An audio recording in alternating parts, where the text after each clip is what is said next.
Hey everyone, and welcome to another deep dive with us. Today we're going to be looking at professional finance, getting into all the things that can help make your money work for you. So we've got a YouTube script here that really breaks things down. No matter where you are on your financial journey, I think there's something here for you, whether you're just starting out or you're already like a pro at this stuff. What really stood out to me about this one was how practical it is. It's not just theory, it's like actual steps you can take, right? So, yeah, I'm excited to dig into this one. Yeah, I think what I really appreciated about this script was that it's really focused on building that strong foundation. It's not about, getting rich, quick schemes or complicated financial jargon that's going to leave you feeling lost. It's really about setting yourself up for success in the long run so that you can, achieve those career goals. Yeah. Have the freedom to pursue what truly matters to you. Yeah, and that's something that I know is important to you, right? We saw in your profile that you're really passionate about listeners' hobby interest. And, having a solid financial plan can really help support those passions, give you the resources to actually explore those things even further. Absolutely. It's all about aligning your money with your values. And this script breaks down professional finance into 5 key pillars, which I think is a really helpful way to approach it. It all starts with understanding your cash flow. Yeah.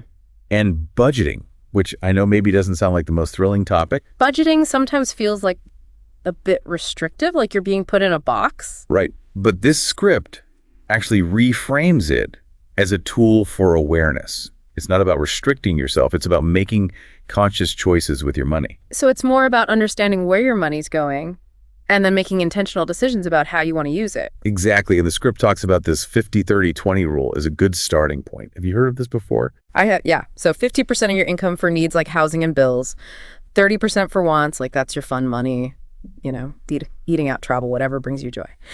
And then 20% for savings and debt repayment. Yeah, exactly. And I think that 30% for wants category is where it gets really interesting because it's about having the freedom to spend on things that you truly value. For someone like you who's all about listeners' hobby interest, that could mean having more resources to really dive into that passion. Yeah, for sure. Like I could see that being used for, maybe taking a class or buying some equipment or even just like going to events related to listeners' hobby interest. Exactly. It's about making your money work for you. Now, the next pillar is debt management. And here's something important to remember.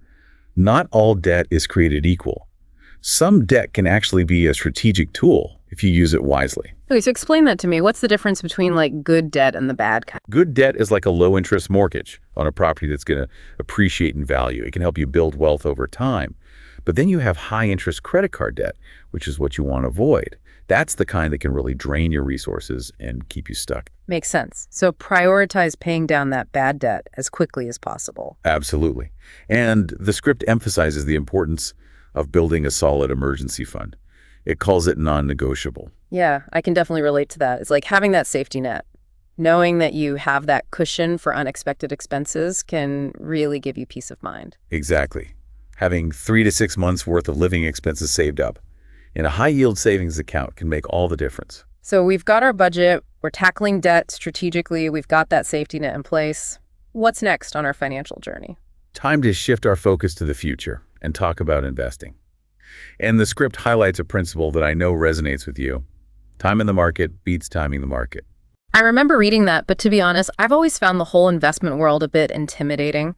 Can you break that down for me in simpler terms? Think of it like planting a tree. The best time to plant a tree was 20 years ago.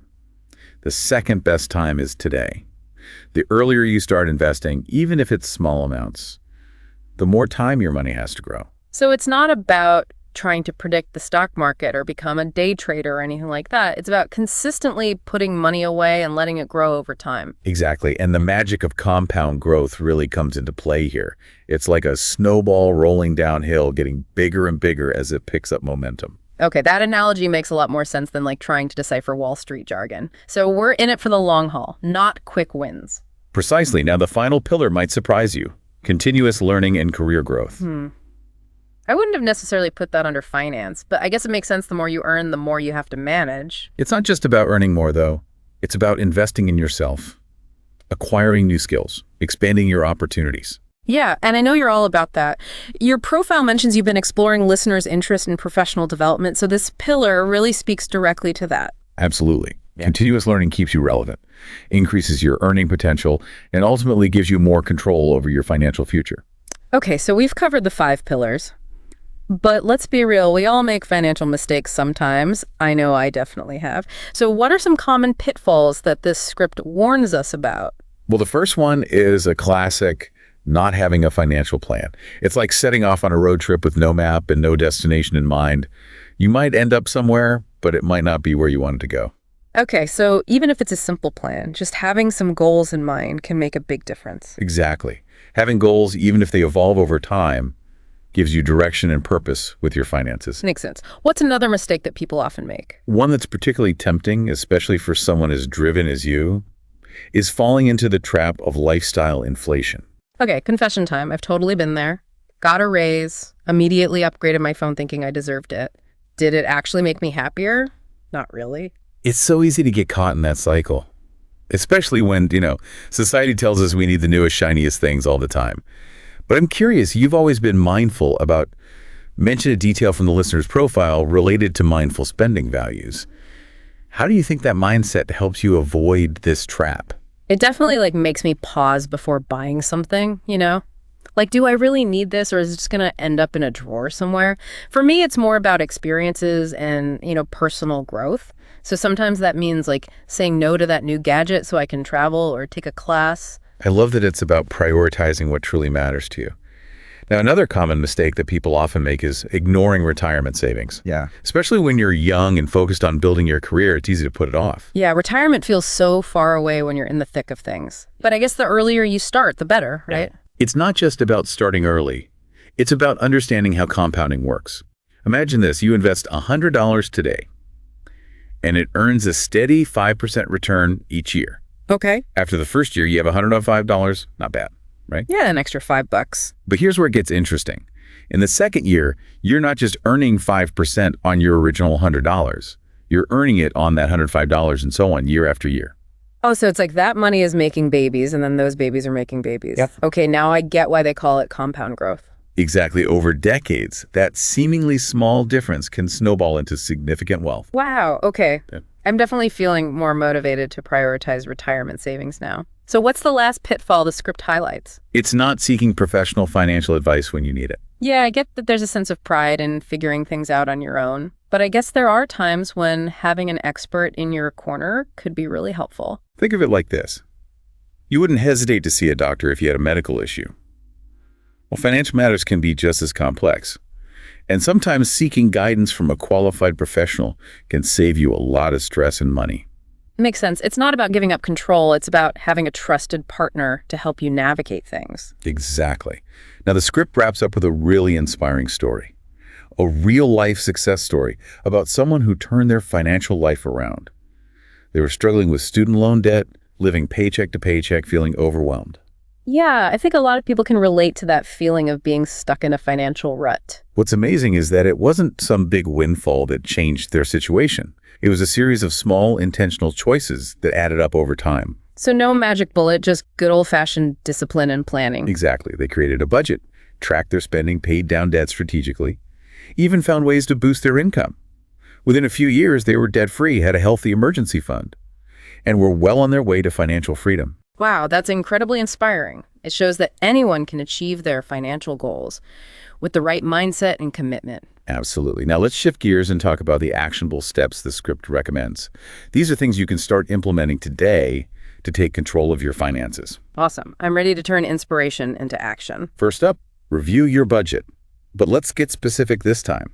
Think about one small adjustment you can make this week that could have a positive impact. I love that you're challenging us to take action right away. It's not just about listening and learning, it's about making those changes. Exactly. Even small tweaks can add up over time, like cutting back on a subscription you don't use or bringing your lunch to work a few times a week. Okay, I'm on it. What's the next step? Set a financial goal. It can be anything from paying off debt to saving for down payment. Remember how we talked about your passion for listeners' interest? Imagine having the financial freedom to pursue that without limitations. Yeah, that's a powerful motivator for sure. It's about having something tangible to work towards. When you have a clear goal in mind, it helps you stay focused. All right, goal setting. Check. What else do we need to do? Yeah, this is great. I'm loving all these actionable steps. What's next? Automate your savings. Oh, yeah, I've heard of that, like paying yourself first, right? Exactly. You set up automatic transfers from your checking to your savings or investment accounts.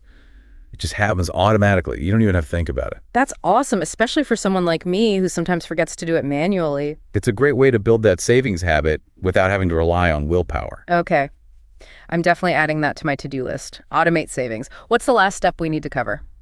Educate yourself. Ah, yes. Knowledge is power. The more you understand about personal finance, the better decisions you can make. And there are so many resources available these days. Books, podcasts, online courses, you name it. And I know you're already a lifelong learner. Your profile mentioned your interest in listeners' interest related to learning. So bringing that same curiosity to personal finance can make it a really engaging process. Absolutely. Learning should be fun, especially when it comes to something as important as this. Well, on that note, we've reached the end of our deep dive into professional finance. Wow, that was packed with so much valuable information. I feel like I have a much better grasp on how to take control of my money and make it work for me. It's been a pleasure exploring these concepts with you. Before we go, I want to leave you with one final thought. If you could change just one financial habit today, what would have the biggest positive impact long term? Think about that.